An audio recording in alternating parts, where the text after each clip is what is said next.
Hi, Rachel, and welcome to the Natural Birth Podcast. How are you? I'm great. How are you? I'm good. Great to see you. You Today, too. we are going to dive on into your two home births, Mhm. and you are a fellow, previous at least, healthcare worker working with on the delivery suites or whatever you call them in the US or Yeah, maternity floor. maternity floor. Yeah. Um, and so, yeah, I'm really curious to hear about your journey of seeing the back end of the over-medicalized birth system and choosing Yeah. home birth. So, Yeah. let's dive on in. Take us back to becoming pregnant. Was that a conscious choice for you? Well, I mean, I would say like I worked as a maternity nurse for years before I got pregnant. Um, and when I got pregnant, that's actually when I stopped working there. So I'd like to start with that. Would that be okay? That would be beautiful. Tell Yeah. us. So I went into nursing school. I didn't really have any nurses in my family. I was just like, "Oh, I'm just gonna go to nursing school literally to be a maternity nurse because I had some nephews born and I was like, oh, I really love babies and yeah. So I finally made it to a maternity floor as a mother and like mother baby postpartum nursery nurse we were called, and we worked in a it was a small hospital. So so like we were really close knit. There was only like four nurses on. We didn't have a NICU, so like if there was anything going on, like we would take on that as much as we could, like IVs and checking blood sugars on babies and things like that. So I learned a lot being there. Um, and like um, I was in the labor and delivery suite area a lot because we were just helping each other out with just being like just four of us. So like if a baby was about to be born, I would be the one standing over by the warmer, having that all ready. Um, and just I've seen so many births, and then I'd be in the OR, the same thing as at the warmer as the nurse that would take the baby if there was any issues going on. Um, but through that, I saw a lot, like so many inductions, repeat C-sections. I think I saw like two VBACs out of the whole 4 years I was there, I would say. They definitely didn't try it. Or I don't think it was like an option. I think it was more like trial labor, Mhm. too. So uh and like the inductions, like they would give them until like 8 p.m. and then we would have a lot of, oh, well, failure to progress. So you're going to be a Mm. C-section now at 8 p.m. It's only been like 12 hours, right? Which is Mm. not a lot of time. Mm-mm. Um, and a lot of, I've seen some obstetrical violence, moms telling the doctor, don't touch me. And, he's still touching her, or like, I've been doing this for 20 years. I know better than you. Like, I know what I'm doing, all that type of stuff. And I just knew like that that just wasn't right.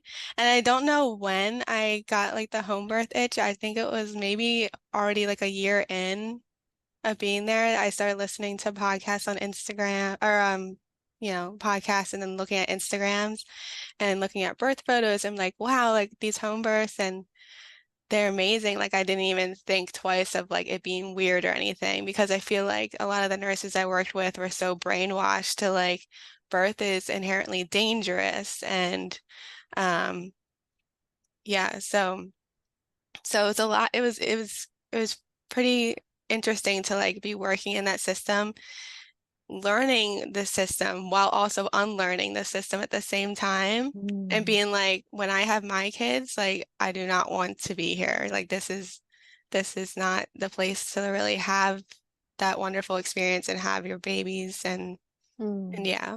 But I loved it at the same time because I worked postpartum. So I helped moms breastfeed and because we were a small hospital, I had spent many hours helping new moms breastfeed and really spending time educating and talking with them rather than it being like a really busy hospital. Yeah, that's Um, beautiful. I also worked in a small country hospital for a little while, yeah. and it is really special to have hmm that time that just rarely exists in the big Yeah. tertiary hospitals for sure. Yeah. So when you became pregnant, was that a conscious choice? And Um, Did you kind of, then kind of quit at the same yeah. time, or what So what happened? happened was COVID hit, Oh, and the hospital system bought like, I don't know, four hospitals or something right before COVID. So there was that, and then the hospitals lost a lot of money through like canceling elective surgeries and things like that. So because our floor was so small, we only had like 30 births a month, 35, 40 maybe on a good month. They shut us down. So by June, so COVID in March, and then by June we got this letter and was like, okay, we're like saying goodbye, we're closing the maternity floor, you guys have to find other jobs. Yeah, and I felt bad for the nurses that worked there for like 30 years on that floor because they had such like oh, seniority. For right. me, it was like, okay, yay, like I get to find another job because I don't want to work here anymore. Especially while being pregnant, because I already had a lot of like fear mongering from the couple of nurses if I even mentioned the word home birth. Yeah. So, um, so then I actually got pregnant in July, and so I was 6 weeks pregnant on the last day of us closing, and so that was like it was like perfect timing. I will say back in December, before COVID, I was pregnant and I had an early loss. Hmm. Um, and and that's okay. Like I've accepted it because I feel like I trust my body. Like my body knew that that baby wasn't strong enough. Hmm. So like that didn't change anything for me. Like going into my second pregnancy, I wasn't nervous at all. So yeah, so I got pregnant in July, and August they closed their doors, and then I went into pediatric home care, which was really laid back with just being like in a house with a family taking care of their child, whether it was autism or spina bifida or something. So it was really laid back during my pregnancy. The baby was definitely it was they were wanted for sure. So we were really excited. I'm married, so I got married in 2020, in February, right before it shut down. So, um, so yeah, we were really excited. So I looked for a midwife. I kind of just went with the midwife that my best friend uses. She actually just had her sixth baby this past Tuesday, and Wow. I was there for her birth. She had a free birth for her Wow. sixth baby. But for babies number 4 and 5, she went to this midwife in the like kind of like the Amish country area near us. And I really liked everything she was saying about her because I wanted to find a midwife that wouldn't drop me at 42 weeks, would be okay with like meconium stained fluids, didn't like I would be able to um, not, get like the GBS test and not want antibiotics or, all those things. I wanted to have like full autonomy over my body and my baby. And so I definitely didn't want a licensed midwife. Um, so I started going there, but like the vibe wasn't the same for me and my husband. Um, So my husband was like, why don't you just look around for midwives in the area? And I was so nervous I wouldn't find someone like that. But for some reason, I easily found this midwife. Her name's Abby. And so I had a phone call with her around 20 weeks and I switched to her care. Also with the midwife that I was just talking about, I would have to drive to her place. It's like a farmhouse that she has, almost like a birth center, but it's not. It's just like she has this birthing house. Um, and I wanted to stay home. So, anyway, so I switched to this midwife, Abby, around 20 weeks. And when I got off the phone call with her, I just like cried because I was like, this is a perfect fit. Like, she's amazing. She has 9 babies herself, and she's a traditional midwife. Like, she would never be regulated by the state, and she calls herself like a midwife for the people. Um, so yeah, so I switched to her. Um, I would say, yeah, I mean, my pregnancy was so like so peaceful, like because I had just had a couple of those appointments with the farmhouse midwife. And then with Abby, I would just email her like we would talk on the phone for my prenatals, and I would just email her and like my vital signs. I would take my own vital signs. Um, I checked on the baby with a fetoscope. Um, and like measured my belly and did all the be belly mapping all the time, so like I knew exactly where the baby was positioned, and I just felt like in power of my pregnancy, and it was amazing. Wow, I Um, love that. I mean, that is yeah. so beautiful. I guess for you being a nurse, you just Mhm. that's second nature to you to do, Mhm. but it's so empowering. And I mean, everyone can do that. Everyone can learn that. Everyone can Yeah. get a fetoscope. Mhm. Everyone can measure their belly or just feel Yeah. and map their belly, not even, Right. measuring, just like feeling where is the head, where's the back, like learning Mhm. that, especially as they get Yeah. bigger past 20 weeks, of course, before that's Mhm. That's not hard. much to Yeah. feel for. Yeah. Yeah. Yeah, it was really cool. Like even at the farmhouse midwife, I said no Doppler. I didn't want a Doppler. I was like, I'll feel that moving when I do, and because the fetoscope you can't really hear until what's like 16 weeks, if that, Yeah, hopefully. earliest. Yeah, usually is, Yeah. yeah, 18, And 28. Yeah. yeah, so I asked for a fetoscope for Christmas, and so the first time I heard her Mm. heartbeat, I didn't know it was a girl at this point, was at 25 weeks, and yeah, I just felt like at peace just waiting. Oh, I forgot to say, like I didn't even take a pregnancy test because I was oh my gosh, sorry. Was it charting my cycle? Yeah, yeah. Sorry. Charting my cycle, and so doing like the basal body temps, and like I had 18 temperatures in a row, which typically means you're pregnant. So like that was empowering too, to just, just kind of go into it from the start of Mm.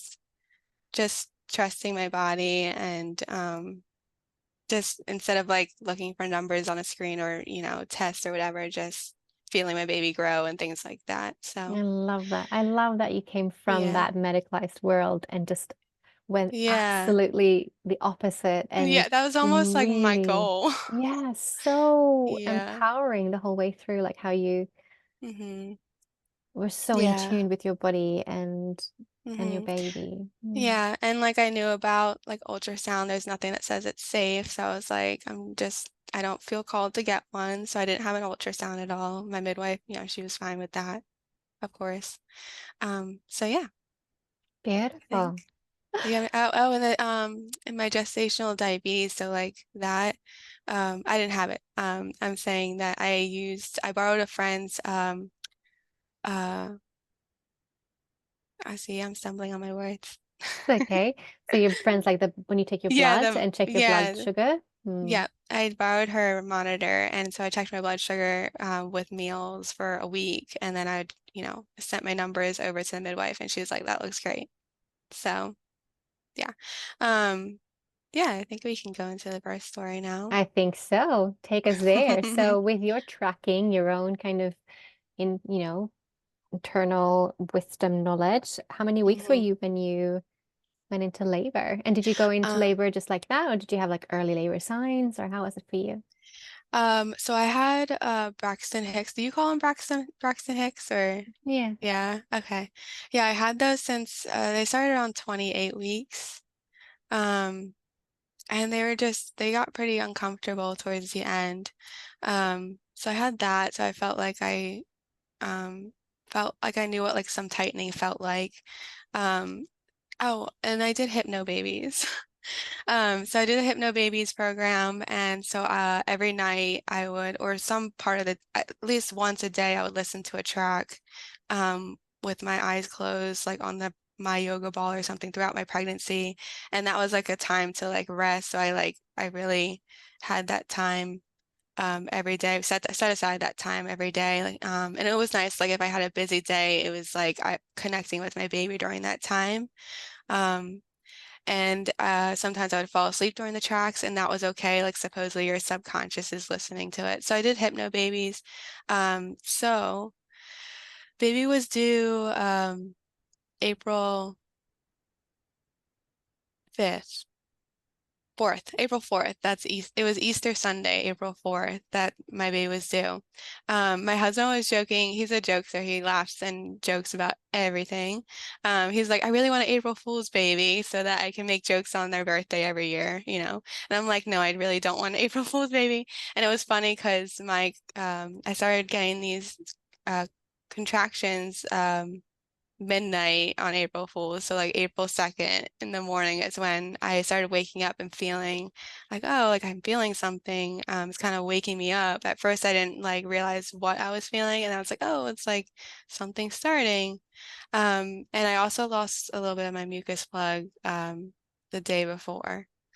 Um, and then so I woke up by like 5:30. I was like, I gotta get out of bed.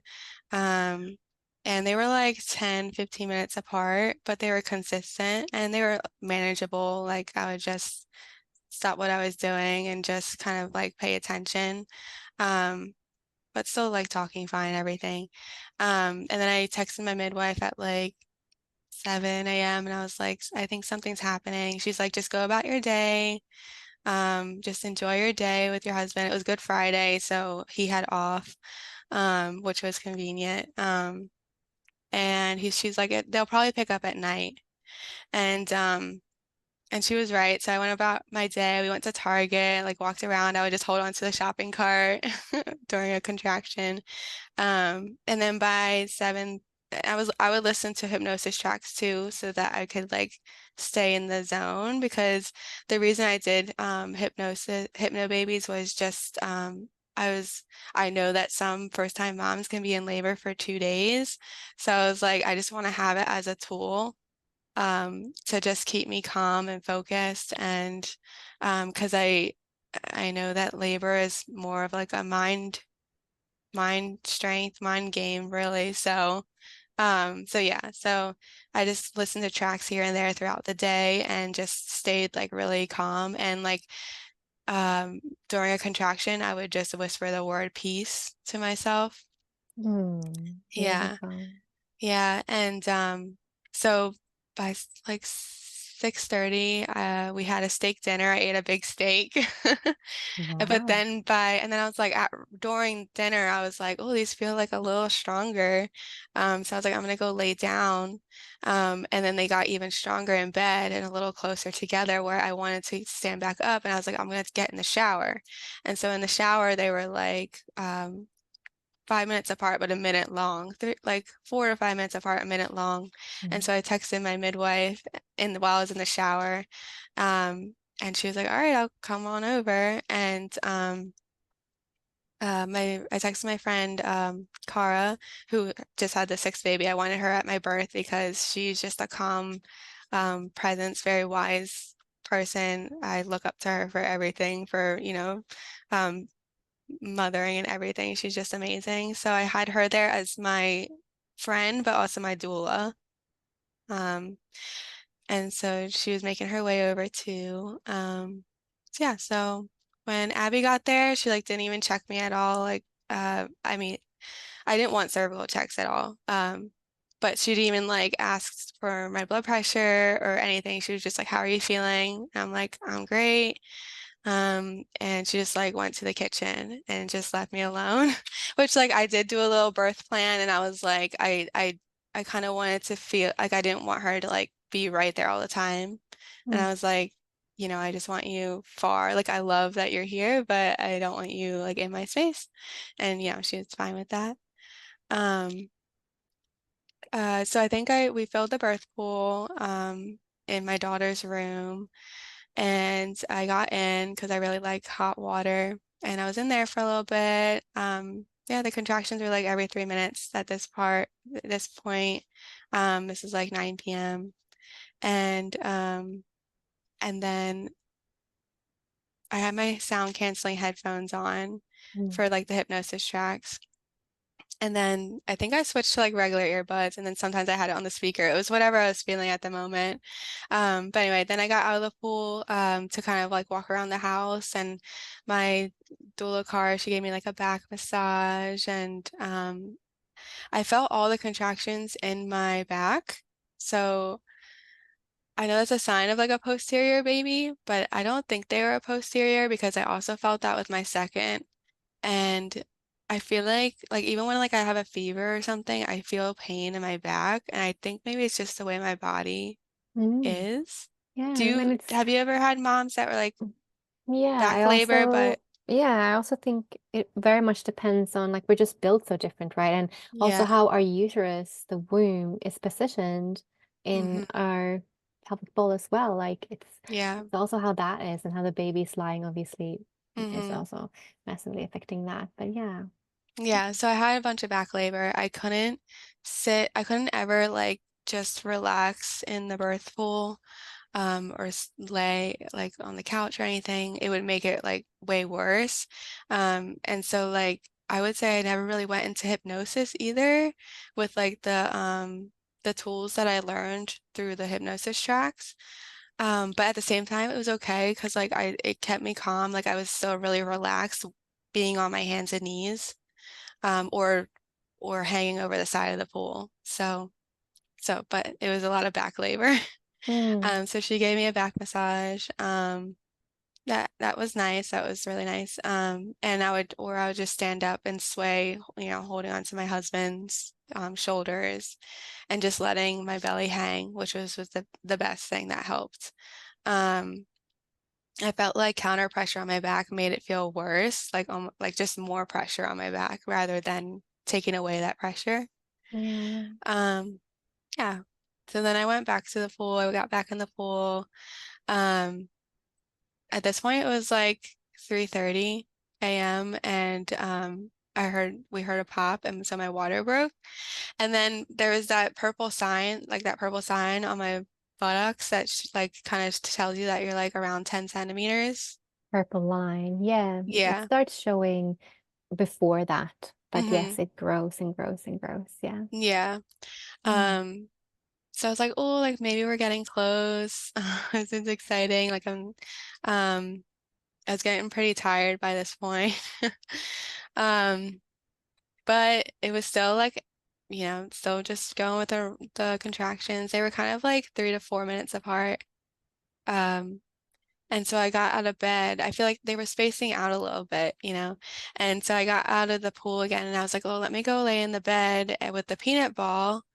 Um, And at this point, Abby's assistant was here. She had a peanut ball, so she grabbed that for me. And I laid in bed for 2 contractions, and I was like, "Oh no, I can't do this!" Like it was so much more painful. Like I couldn't stay calm through it. So I'm like, "This isn't working." So I got back up out of bed, and I was like standing at the end of my bed, and I was like, maybe they were like, maybe you should try to like squat or something, like for like a different position. And I was like, I can't even do that. I'm getting back in the pool. So I got back in the pool, and we made the water hotter. And yeah, they were like, see, we even took like a video. And I haven't even watched it. It's been 3 years now. But they were spaced out, like I would say, like at least 5 minutes apart, which I know is normal, like kind of laboring down. I was able to like rest in between them a little bit more, keeping my eyes closed more. And I remember like sitting there, I'm like thinking about Abby and Cara, and I'm like worried that this is taking too long. And I'm like almost like being like, so I'm sorry this is taking so long. Like, what else can I do? But like my midwife was like, you're doing great. Like, there's no need to rush things still, which like I know, like if I was in a hospital, they would, be giving me Pitocin or, you know, wanting to check me to see if I'm 10 centimeters to start pushing and, all those things. So it was almost like I was fighting with myself. I'm like, should something be happening? Like, should like, would I be transferred to the hospital because like, the contractions are so spaced apart? But Abby was like, yeah, there's nothing. She just sat there quietly, didn't say a word. Um, but eventually I was just so tired that it was like 8:04, I think, a.m. by this point. So like 5 hours of almost, you know, probably being fully dilated, maybe, and my water broke and, things slowing down and being so tired that I was like, I want you to check me. I want to know, because I was waiting for the fetal ejection reflex, right? Um, and I was like, nothing is happening. Um, so I was like, I'm so tired. Can you just check to see if I'm 10 centimeters and then I'm gonna try to push.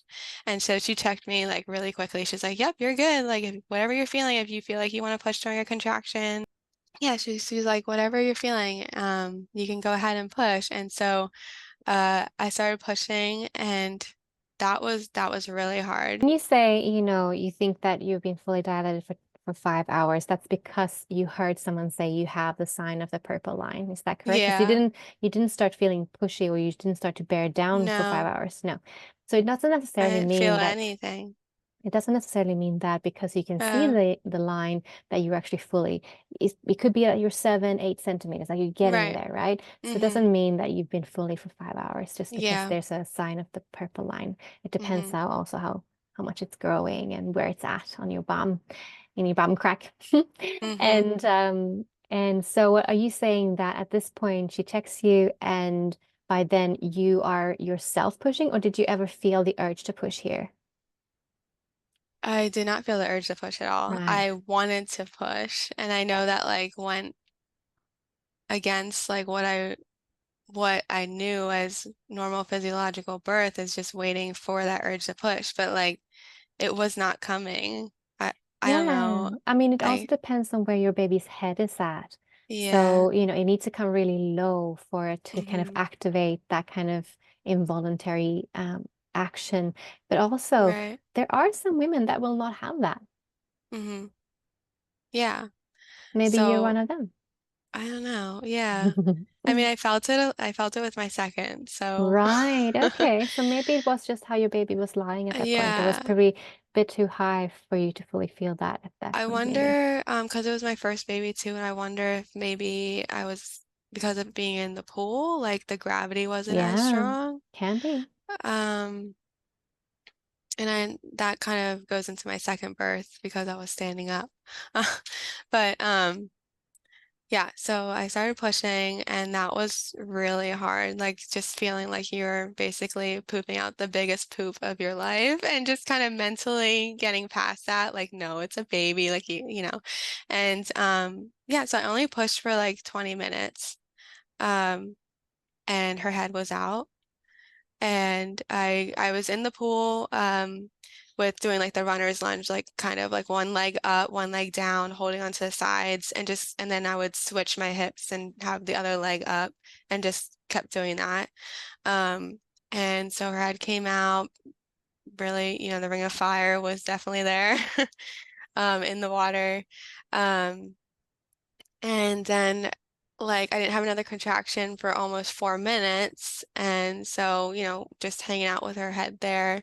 Um, and then when I got a contraction, I pushed. I'm looking back, I'm like, oh, I should have tried harder. But like, I definitely pushed with all the energy I had. And her body was not like nudging at all. So the Abby asked if like she could help at all, and I said, sure, that's fine. And so she kind of like she had to like kind of nudge her shoulders a little bit, and then she came out.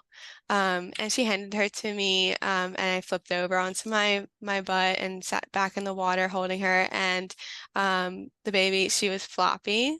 Um, and Abby knew that, like, because of my experience, and yeah, I mean, doesn't you don't need the experience for this, obviously. But I wanted to be the one to help my baby breathe if they were having any trouble, because we can do that as moms. We can, we have our mouths to help suck out or give them a breath, and she knew that. So I just looked at, I didn't know it was a girl, but I just looked at her and I put my mouth to hers and I sucked out a little bit. And she kind of coughed a little bit, but she was still pretty floppy and like her eyes weren't really opening. But I just talked to her. I wasn't nervous at all. I wasn't nervous at all. I think my husband was a little nervous, but I wasn't. I was like, she'll come to, like she's here. She's not taking a big breath yet, but she's coming to. Like I'm just gonna talk to her, rub her back. Um, and she started picking up a little bit. Um, and then I think it was close to a minute that I gave her a breath, and then she breathed a little bit. Um, and yeah, so then she started opening her eyes a little bit. She was definitely doing like a little bit of coughing and still a little floppy, but like she was slowly coming to. And yeah, and then like when she was 4 minutes old, that's when we checked if it was a girl. Um, and we were just so happy because I really wanted a girl deep down inside, but yeah. So that was the Beautiful. birth of my daughter. Her name's Dahlia. Beautiful. Yeah, Yeah. so for anyone listening, when the head is out, of course, at that point, we don't know what's happening with the umbilical cord and like how well Mm, perfused it's being as it's kind of your baby's like between worlds, right? mm-hmm. Yeah. And yeah, 4 minutes is quite long, but it can be fine too. And it is fine. Like, Mm-hmm. but sometimes it can be a bit of sticky shoulders. It sounds like it was a bit of a sticky shoulder maybe on Mm-hmm. her that the midwife could help with a little Yeah, bit. because I asked her a couple of times, I'm like, was it a shoulder dystocia or sticky fingers or sticky shoulders? And she said, with the sticky shoulders, definitely. Yeah. And Yeah. when she was pulling the baby out, she was like, "This is a big baby."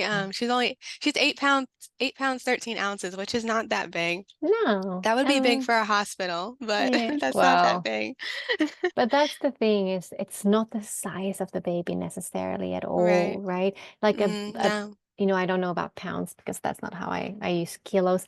So like even like a small baby Right. that would be like 2.8, Hmm. whatever, smaller than that can have a shoulder dystocia, Yeah. so it's not necessarily about how big they are. Sticky shoulders, sure. That's that tends to be bigger babies that have a sticky shoulder. Because Yeah. that's about the She was width really between the shoulders. chunky. Yeah. Yeah. Yeah, she was really chunky. And yeah, I mean, for sure. Like she was 4 kilos then, because I think 413 or Mm, 813 is like right at 4 kilos. mm. Because like in the hospital, we had a protocol that any baby that was over 4 kilos, we would have to check blood sugars What? on the baby. Yeah, and I was No. like, and I'm thinking like both of my babies would have been stuck all the time, like on their foot, Yeah. Yeah. and that's what I did as a nurse. Me too, as a But midwife. it's Yeah. so unnecessary because that's another It thing hurts. or babies that were smaller than 2.5 kilos, Mm-hmm. I think. But Mm-hmm. like they don't ever consider what the parents look like. Like if the parents look No. petite, of course they're gonna have a small baby, Mm-hmm. and Yeah. then my babies like um they're just healthy looking. They're not overweight, Yeah, like for their sure. Oh my sugars are gosh. gonna be fine. I've attended births with 5 kilo babies. Yeah. So my best And friend that has 6 babies, she has 10 and 11 pound babies. yeah. And I Yeah. mean that 5 kilo baby, that was a bit of sticky shoulders. Mm. But like you Mm-hmm. would imagine with 5 kilos. But at the same Yeah. time, you can also birth a 5 kilo baby. It just plops on out. It doesn't Right. necessarily mean Mm-hmm. that it's going to be a sticky shoulders either. So No. Yeah. yeah, yeah. Yeah, there's so many factors. But yeah, So so your and baby then was born, and how did you yeah. birth the placenta? So I got pretty crampy. My cord was completely white, so we actually just cut it in the tub, in the birth pool, and I got out and I walked to the toilet and it plopped in the toilet. Like, oopsies, that happened so fast. And then I hopped in the shower and I got like a little dizzy and my ears were ringing. Um, I lost like a normal amount of blood, but again, that comes down to how you're feeling. It really isn't Yeah, the how much blood, it's how you're feeling. So I totally. sat down in the tub. I think it was a combination of, you just gave birth, it's hot water. Hmm. There's so many things changing in your body at once. So Yeah. once I sat down for a little bit and then I was helped to my bed, I felt fine and my blood pressure was fine and all that. Mm, Um, yeah, and Abby had me do the newborn exam because that's something I did as a nurse. So that was really cool to do that for my own baby. mm. Being all snuggled up in bed with her. And yeah, my postpartum with her was amazing. Um, like the whole first year, like I tell people the first year with her was probably the best year of my life. Like I just loved every part of it. I love newborns, so like that was, having a newborn was just so amazing and so fun to just because working in the hospital and being around babies, you just like can't wait to have your own. Mm. Um, Breastfeeding went really well. I had a little bit of cracked nipples in the beginning, so every time she latched, it did hurt for like the first 2 months. Oh, Um, but my milk came in perfectly. Everything was just great. yeah, Yeah. beautiful. So Yeah. how far between are your babies? When did you become pregnant again? Yeah, so my second was definitely a surprise. We were gonna wait till like she was 2, but I fell pregnant when she was 14 months old.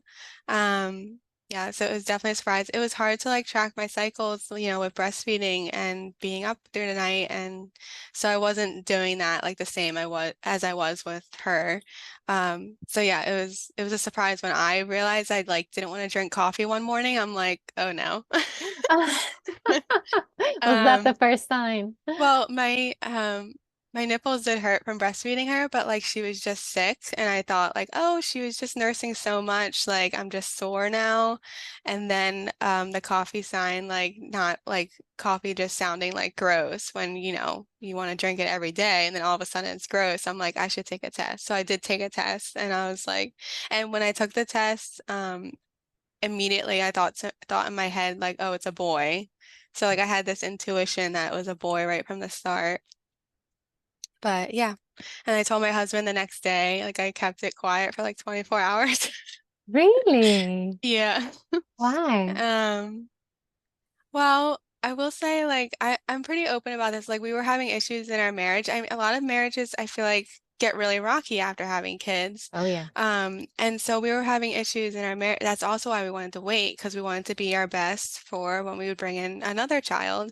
Um, and so we were just kind of, I think we were like, just had a fight or something, an argument. And so I took the test with my daughter, like in the bathroom, and I was like, I'll just wait to tell him tomorrow because I'm like, I don't know how he'll feel about this. Hmm.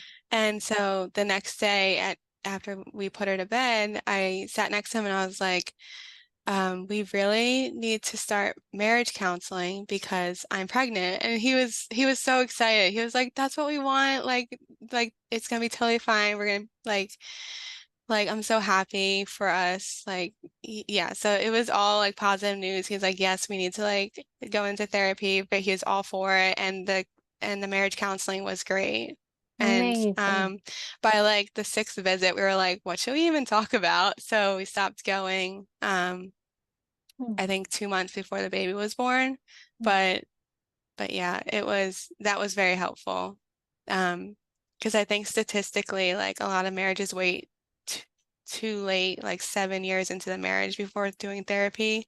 And so I was like, we were very open to it and we're like, let's do this now so we can be the best for Yeah. our 2 kids. Love that. Love that for So you. that's why I waited a day. Yeah, he was so happy. Um, Amazing. so this pregnancy, I had a completely wild pregnancy. At this point, I was attending some home births with Abby. She asked me to be her Mm. assistant. Mm. Yeah. So I told her at a birth that I attended with her, and she was super excited. And she was like, "I'll be your midwife." Like, I'm so excited. Um, so I just had a wild pregnancy, though. I just texted her when I wanted to.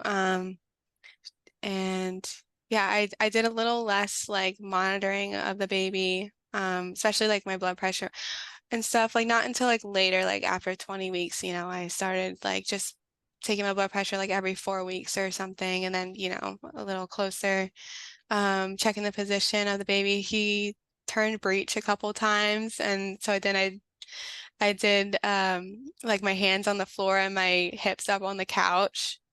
And that actually turned him every time. So he was breech like at 35 weeks, and I was able to get him to turn back. But I was totally like, okay, like if breech is a variation of normal, like maybe this will be our breech birth at home.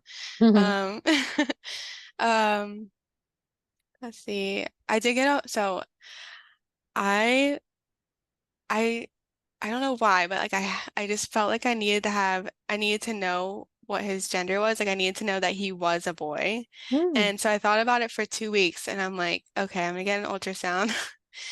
And it's funny because like, I didn't want one at all with my first. Like I did not care if it was a girl or boy, but like this one, I was like, I need to know. I think it's because my husband only wants 2 kids. So it was almost like I wanted to know what the rest of our life would look like. and just kind of prepare a little bit more because I had that because I would have two, I don't know. Anyway, so I thought about it for 2 weeks and I'm like, okay, I definitely want to know. And so we went to this ultrasound boutique and I was like, I want the shortest ultrasound, you can give. And but yeah, he was a boy. And I was like, well, he's a boy, we knew it. So that was nice. Hmm, Other beautiful. than that, I didn't do anything else. I had COVID at 25 weeks for the first time and that was fine. Um Yeah, I just Okay. focused on nutrition, just like my first pregnancy. I focused on nutrition and taking my supplements and like beef liver capsules and yeah, rest and just enjoying my time. Definitely different with a toddler. Like you can't just, relax when you want to. No. And yeah, so but that pregnancy was great. Both pregnancies I did have like SPD, pelvic pain. Hmm, And so the chiropractor helped with that. But they're there were times amazing. during my second pregnancy that like, trying to chase my toddler in the yard was like so painful. Like I was like waddling around and then I would go to the chiropractor and she would help and then I continued to go to the chiropractor during the end of both pregnancies. So I definitely recommend that to everyone. Yeah, it's such a beautiful Yeah. thing to do for your body and for Hmm. alignment and just, yeah, optimizing all of it for birth as well. Yeah. So let's dive on into your birth story now. Share Yeah. with us, how did this one start? Yeah. So I didn't do hypno babies this time around. I felt like I couldn't get into deep hypnosis with my first labor. So I was like, I kind of just want to go with what I'm feeling. I almost felt like I had to listen to my tracks. Like that was the only thing I could do during that labor. Like, no, I have to play another track. Like, this is going to help me through. And so this time I just wanted to do like whatever I was feeling during my labor. I wanted to be free. I wanted to be loud if I wanted to, because I Hmm. feel like the hypnosis tracks were almost keeping me quiet. And Yeah. it was fine. Like, I was able to stay quiet, but I wanted it to be like just in the moment, like what I'm feeling. So I didn't do the hypnosis tracks. Um, let's see. Um, uh, I was breastfeeding my daughter. Wait, sorry. See, I'm stumbling on my words. That's I okay. weaned I weaned my daughter at 35 weeks from breastfeeding, and she had her own bed, but she would wake up in the middle of the night to like ask for a cup of milk, um, just about every night. So the one night it was 39 weeks on the dot. Um, she woke up at 5 a.m. and so I got up to get her some milk and to get lay her back down in her bed and I felt like something like trickling down my leg and then all of a sudden it was more water. So my water broke at Mm. 5. Yeah. So my water broke when I got up to help her and I was like, oh, well, okay, here we go.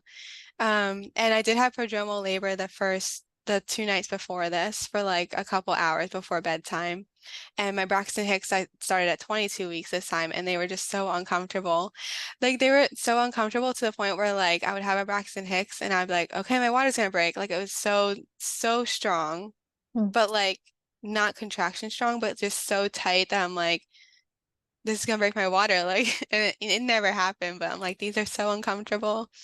Um, So, so my water broke, and I was like, I knew that, labor could start right then, or it could be hours, or, a day or two, or a couple days. So I laid down in bed on the Chuck's pad with my daughter, trying to get her back to sleep. She didn't go back to sleep. We read books for like 2 hours. So that was like nice to like have that time with her. Um, and we just went about our day. I made some sourdough bread and my contractions were like they were starting up, but they were like 15 minutes apart, 10 minutes apart, and kind of not being consistent, but like in that range. In the Um, early labor. yeah, Yeah. early labor. Mm. But I still like every time I would have a contraction, I would hold on to something. It just felt like really grounding, like whether it was like the counter in the kitchen or a wall or something, I would just like put my hand on something, hold on to something, and put my head down just so that I can be in that like labor land when it did pick up. I just wanted to stay like really calm and um like I did have to like breathe a little bit through them, but it wasn't they weren't too strong yet. And like I remember like, getting my daughter outside, I was like holding onto the shed and stuff through contraction, just, my husband worked from home, so he was home all day, but he was in the office here. So by 4 p.m., I remember like wanting him to be done. Like I can feel that you're getting a little stronger. Mm. Um, uh, and my best friend Cara was like, I don't know when you should come over. Just, that in between where you're like, I don't know if like when to call you to come in, come over because I don't know when it's gonna get stronger. Like I know second bursts are faster, but like I don't know when's the right time. So then eventually I was like, how about you just come over by 7:30 so that my husband, when he's putting my daughter to bed, I'm not alone. And she's like, yep, that's fine, because she lives an hour away. And then, so when I texted my midwife that my water broke that morning, she's like, oh, I have someone else in labor in a different state. So she's like, I Oh, need to be available for this one. I'm gonna have to call in a backup midwife for you. oh, And that kind of, yeah, that kind of made me a little nervous. And it stunk because like we were friends. Like I was, Abby was my friend and she was, yeah, I really wanted her to be there. But you know, she helps because states here have different laws. So like she will be a midwife in another state to for like VBACs and stuff because yeah. anyway, that's a whole thing. So she's like, I can't be at your birth. I'm sorry. And so we discussed a couple of her midwife friends that she has. And um she talked to me on the phone. She's like, it's gonna be okay. I'm gonna tell them that like you were very hands off, you know what you're doing.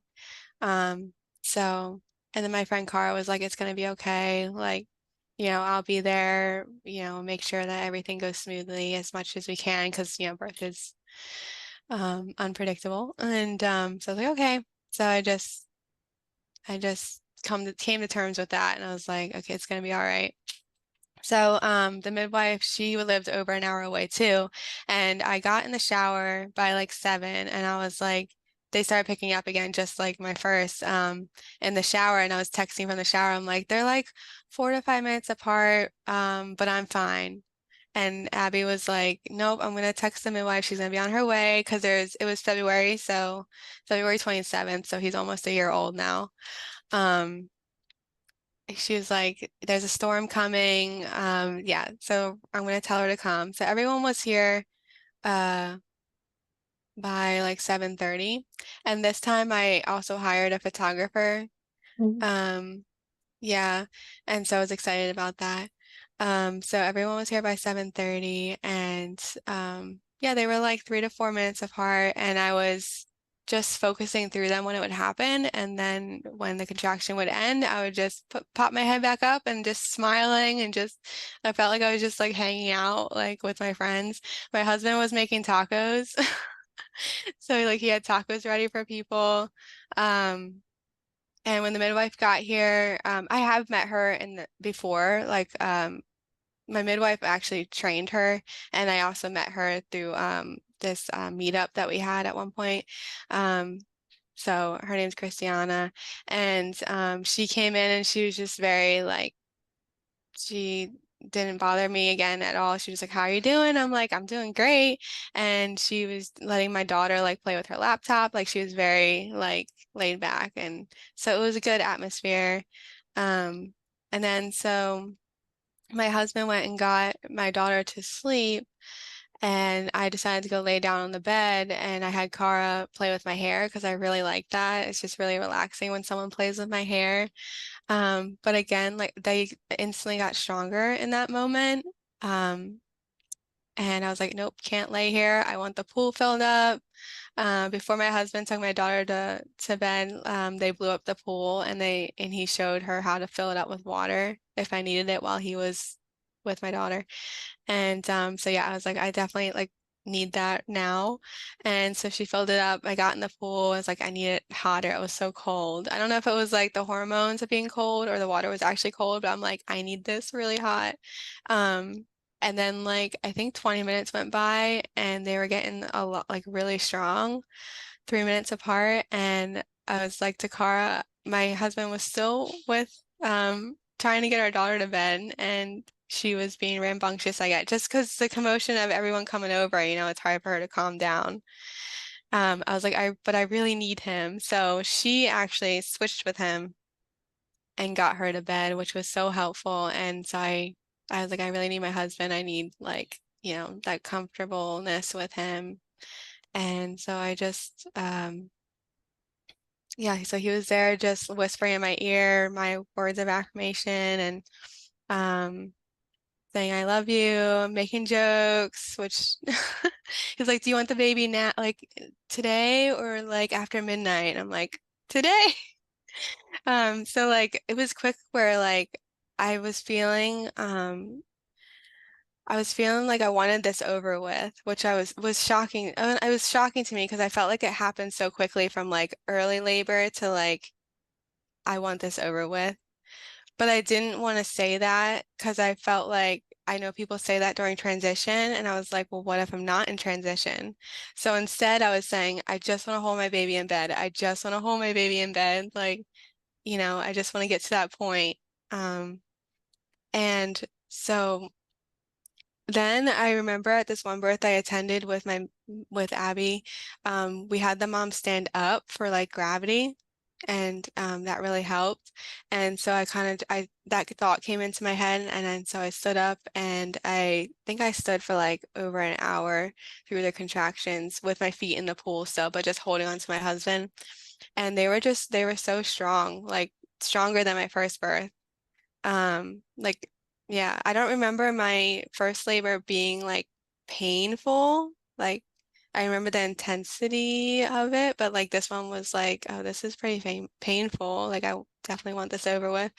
And just breathe through all of them. I tried focusing on staying relaxed and like floppy, kind of with my face, my hands, as much as I could. Um, the midwife checked the baby's heart rate a couple times. Everything was good with the Doppler. And then I started feeling a little bit of like the baby coming down and the ejection reflex. Um, and like I almost like with my eyes closed, I could visualize a ring opening and like a really like almost like the sun, like it felt like so warm that like of a ring. I don't know how to describe it, but like I could feel my cervix dilating and his head coming down. And I thought that was really cool. And it was really interesting because like I didn't feel that with my hypnosis tracks, like where you're supposed to visualize an orange glow. But with my son's birth, I did feel like I did visualize that and feel that. And I thought that was amazing. And so I Mm. felt his body come down and turn. And then when I started making like a little bit of a grunting noise that was, you know, uncontrollable, I got back into the water and his head came out pretty easily. I kind of just like it wasn't completely fetal ejection reflex where like the baby's head like shot out. Like I would feel it a little bit and then I would with my breath like hold it there almost like kind of breathing the baby down. Mm. So yeah, so it was a different experience and I really loved that part. So yeah, I got back down into the water, his head came out. And I felt like so good. Like I was like, oh, I can, this is great. His head, like I feel so comfortable right now, like no pain. And I didn't have a contraction again for a while. And so his head was out for 5 minutes, just like my daughter. And so like the midwife was checking the scalp. She said it looks good. And then when I started getting a contraction, it turned purple. And she was like, you should really try to push the rest of him out. And again, I tried really hard to push him out and he wouldn't come out. And I was like, what? And so she's like, can I help? Like, I really appreciate that with both midwives that they ask for consent first, you Mm. know? And so I was like, yeah, you can do that. I was on my hands and knees. And so he came out easier than my daughter. She just kind of did like just hooked the shoulder a little bit and then he shot right out into the water. And she pushed him like pushed him under the water, under my leg. So I was able to pull him out of the water myself, Mm. which was amazing. I loved it so much. And I was just like so overjoyed that he was here. He cried right away, and I brought him to my arms. And um, yeah, it was just a very joyful moment. And I loved that birth, even though it was like more painful. It was like, it felt just so powerful. And yeah. So Mm. I don't know if you had any input on why, like, both of my babies, the head was out for so long, and I couldn't, like, the rest of them didn't just shoot out. Like, Yeah. Well, it's I don't normal that know. the head comes first and then the shoulders on the next contraction. Like that's normal. Yeah. Or like, it's also normal that the baby can come out all at once, right? hmm So there's nothing wrong with that. And sometimes it's a really big pause in between. But it also sounds like you do have babies that have a bit of sticky shoulders hmm for your I body. was I was thinking, like, if I ever do have a third baby, that I would stay out of the water for the birth Maybe. and see if there was a difference there. Because I'm like Yeah. thinking, is it the water that's kind of keeping them there? Like, I feel like if I'm out of the water, I can change positions in a certain way and use like the gravity will be there a little stronger. Yeah. I don't know. Yeah. I mean, it's not, the water itself doesn't cause like the baby not to Right, come out or to get right. sticky shoulders. But it could potentially be for you that if you have this thing with sticky shoulder babies, hmm that maybe being on land would be good for you. And hmm maybe standing up or walking on hmm all fours or lunging like you did in hmm the pool, but having that Yeah, extra support of the gravity. Yeah. yeah, yeah. So, Did yeah. you birth your placenta in the pool as well? Okay, so the placenta gave me a little trouble. Um, yeah, I got out of the pool. They helped me into my bed and got me all warm, and um I was nursing to kind of help with the contractions to get the placenta out, and it just wasn't coming. But like, because the baby was here and the contractions were like still really strong, it was very uncomfortable to like hold him and try to find a good, like, get comfortable in my bed. So I was like, I'll get up and empty my bladder and try to pee. So I tried to do that while holding him. He was still attached. Because I was deciding, I had all the options of like doing a cord burning ceremony, a lotus birth, and then I had like a crocheted cord tie. So like I had all the options, and I was like, I want to keep him attached. So we went to the bathroom, waddled to the bathroom while holding him, and I couldn't pee, but having the contractions on the toilet were also very hard. So I went back to bed because I had to lay down, and I felt still like pretty tired because the contractions were still happening, and I wasn't like fully present. I was still like kind of like in that labor land. Like it felt, like I was still in labor, basically. Um, and so after a little bit and being in bed again, I was like, I think we need to cut the cord, and I need to like get in the shower and find other ways to get this placenta out, because my midwife wasn't gonna like pull at it or anything. And so we cut the cord, and I got in the shower, and then it was almost like this is like an hour and a half, almost 2 hours um, after the birth. And she was discussing like maybe we should try some herbs, and I knew that would like cause like more contractions, and I was like, I don't know. Um, and so my friend told me to squat and like see if I could feel something there. And I'm like, oh, it's like right there. It's like suctioned right there to to to like the cervix. And she was like, give a little cough, maybe that'll help. And I coughed a little bit while I was squatting in the shower, and it just like plopped right out. So yeah. So I was like, oh, why didn't I Beautiful. try that earlier? Maybe Um, he wasn't sitting there earlier. Maybe he wasn't ready yeah. until you did Yeah. that.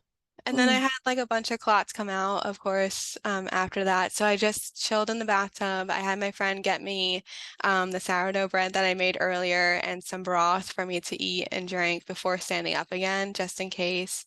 mm. But after that came out, after the placenta came out, I was a whole new person. I was like, I feel great. This is amazing. Got into bed, did the newborn assessment again on him. He was a little bigger than my daughter, but not as chunky. He was just really long, Mm. 22 inches long. And yeah, so that was beautiful. And then my daughter woke up like after I got back into bed. That was like perfect timing. So she met her baby brother. Um, and yeah, everything was good after that. We just snuggled and it was like 3 a.m. and went to bed. Beautiful, beautiful Yeah. birth stories. Wow, Mm-hmm. beautiful. So if you had a first-time mama in front of you right now who's about to have her first baby and she really wants to have a natural and empowering birth experience, what Mm-hmm. advice and pearls of wisdoms would you give to her?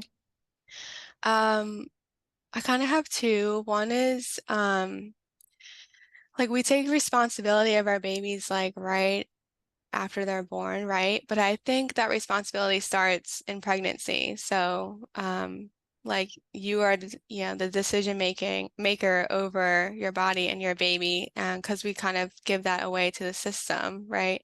So I always tell people like, you can make that decision for yourself now. Like your baby's growing inside you, but they're here with us, and so they're relying on you to have, to make the best decisions for them. And so I think learning and educating yourself on what that looks like, and um, yeah, and starting from conception, taking responsibility of them. Um, and then my second is I think a lot of people will say like don't listen to traumatic stories because it can mess with with your psyche and like, not trust. Well, so I would say like listening to traumatic stories and listening to all like a range of all different birth stories, I think is so helpful because it teaches you what you don't want. I think if you just listen to all the positive stories or all like the the birth stories that went completely right or free birth stories, you kind of miss out like if something were to go different or whatever that you I think it helps to know like the other side, the hospital system, and helps to know like um do you know what I'm saying? Like it helps to know the negatives and the negatives to birth stories so that you can decide, oh, I'm not going to go down that route or I'm not going to choose that intervention um or yeah, so I think it helps to just know um, both ends of what birth can look like. It helps to know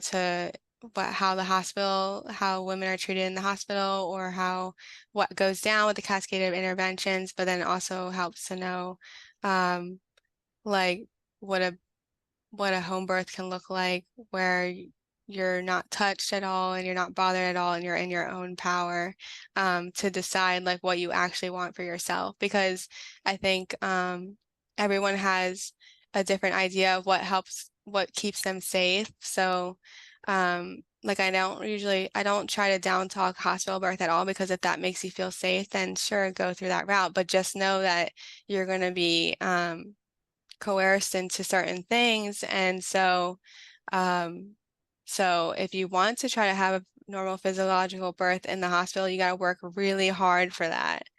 Um, Yeah, and and I guess it's yeah, hard to have you can't, it's very, very, very, very hard to accomplish a physiological birth. You almost have right. to go into labor in the hospital for that to Yeah. happen, right? Because otherwise it will be disturbed, the physiology will be disturbed. But to have Mm-hmm. a natural birth Mm-hmm. um, in the hospital, Yeah, that's incredibly hard. it's hard, yeah. But Yeah. what I hear you saying essentially is, information and knowledge is power, and Yeah. to know Mm-hmm. um about birth in different Yeah. settings to make an informed choice. I think that's very wise. Yeah. Right. And like this is gonna be the best day of your life where you're gonna remember this day for the rest of your life. And if you Mhm. have the wrong provider or um in general, like an OB will not think of your birth the next day. So like you are, you need to be in control and decide and plan this dream birth. Planning your dream birth, because don't be like, don't feel bad about like, oh, thinking about what other people want for yourself. Like this is for you. Yeah, Yeah. beautiful. Thank you so much, Rachel, for coming on the Mm-hmm. podcast. It's been a pleasure having you. All right, thank you so much.